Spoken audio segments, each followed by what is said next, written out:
Welcome back, guys. Streebo here with you from Mutantville.com, and I'm here with Slippy Slipcase Michael Felsher from Redshirt Pictures. And we are going to do something that is long overdue, and that is give some props to the man, the master of modern horror, George A. Romero, and talk about his two recent films, which were fantastic, in my opinion, Diary of the Dead and Survival of the Dead. So, I'll give my quick impression first. As a filmmaker, Diary really resonated with me. A lot of people said they couldn't understand how these guys would keep filming and do this and that, but I understand the obsession when you've dedicated yourself to documenting something, to creating a product or a work of art at that time, in which what he was doing was documenting the zombie apocalypse, so to speak. You understand why he would keep the camera going, and that's even part of the running dialogue in the movie is they argue about that. They do, and that's the thing I find interesting is that people seem to think that they were supposed to sympathize with the lead character, Jason, the filmmaker. He's an asshole. He really is. He doesn't start off the movie as particularly likable, and the more and more you get into it, you know, everyone around him is like, what's wrong with you? We're trying to survive, and because it really comes to a head at one point, where they go to the girl Deborah's house and her parents are dead, and by filming it, he almost cost her life, and you're just like, God, this guy's an idiot. But there are, and I know this happens because this happens with journalists and the videographers in the field during, tense battle situations or any number of other really intense sort of, crisis type situations. When you look through the lens, it gives you a separation between what's going on right in front of you and what is really happening. This guy can't deal with reality. He can only look at it through the lens. So I found that fascinating that was the only way he was able to process any of this. And when he's asked to put the camera down at the end of the film, he can't do it. He can't accept what's really actually going on. And in a way, everyone else was able to accept it long before he ever was. And I really found that interesting. I found that really fascinating, and it made for a film that was very George, Not too many filmmakers are going to have the nerve to put a character like that front and center in a movie and say, he's kind of a dick, deal with it, And a lot of these other kids are not that appealing at first either, although you do like them more as the film goes on.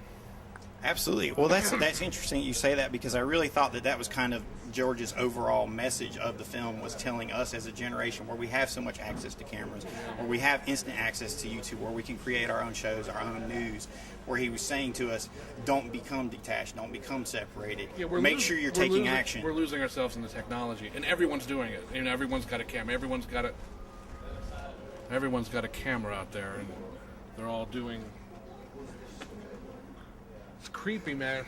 They're everywhere. You can't get away. It's like that. Everyone's got cell phones and they're taping crap. And it really became George's statement on the new modern media, on this emerging media that we have going on. And it was just, I don't know too many other filmmakers that would ever try to do something that ambitious. I really don't. That's the aspect that always pulls me as an artist that I really admire about Romero, that he does try to put this political subtext in there. He does put these messages in there. Sometimes the message might come out differently, but he makes that attempt. But Diary also works on the level as just a pure fear film. It's scaled back from Land of the Dead. It brought you in with this intimate group. It was completely atmospheric. He went back to his old radio tricks of, announcing a lot of the events over the radio, where they just heard it and you had to imagine it. You catch bits and pieces as you go along. There's a great scene in the hospital where they stop in a hallway and they're hearing reports going on outside of what's interesting is that he mixed in a lot of 911 responder calls into that. There's some of that in that mix. Wow.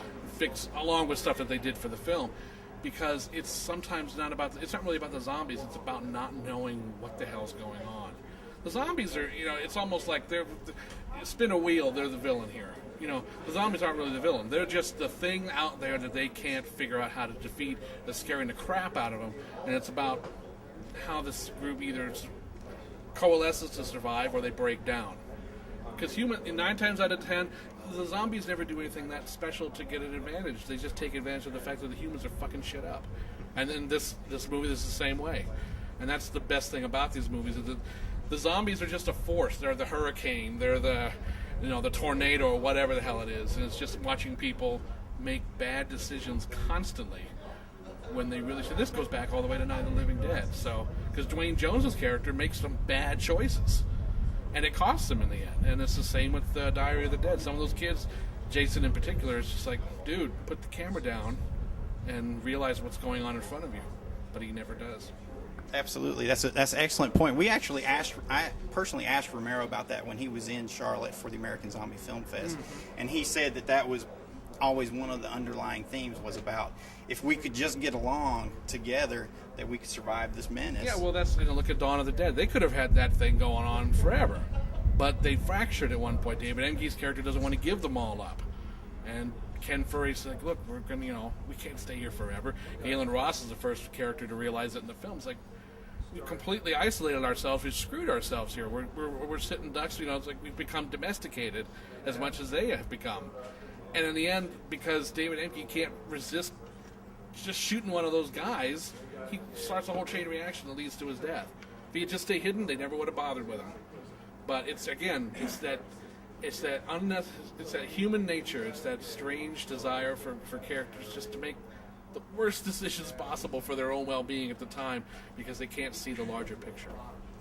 So, overall, Diary, I thought was just a fantastic film. Mutantville.com, we gave it the best horror film of 2008. That's cool. I rated it a 10 out of 10. I didn't have any problems with it. I thought it was an inspired work because it took this found footage format, but then it was found footage created by filmmakers, but also created by filmmakers for a purpose. So. Yeah, and I like a lot of the narration in it. A lot of that stuff was added in post-production. This movie went through a lot of changes. There wasn't as much narration. There wasn't as much of a structure to it. It was really going to be like literally the stuff that you found on YouTube. And what I like what George did is he changed it so that since they're college filmmakers, they're trying too hard in a way, and they're making too much. They're saying it's like, and you can feel like this is what a lot of if kids were to do this, is almost exactly how it would turn out because it's very self-important at times, and he's at the same time commenting on these kids. What are they doing? Concentrate on survival. What are you doing? This is ridiculous. I mean, it's a film that I think is, talk about it in 10 years. It'd be interesting to see how the tide has turned on that one a little bit. I agree completely. That's what I always say.